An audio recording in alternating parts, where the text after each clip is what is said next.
冷蔵庫の上に電子レンジを置いていいの？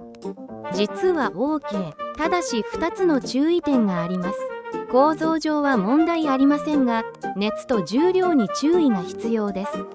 電子レンジの排気口が冷蔵庫の冷却を妨げたり、重量オーバーで冷蔵庫が劣化する可能性があります。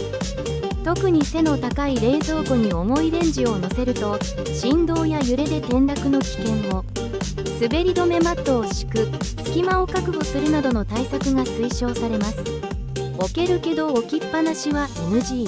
家電同士にも適切な距離感が必要です。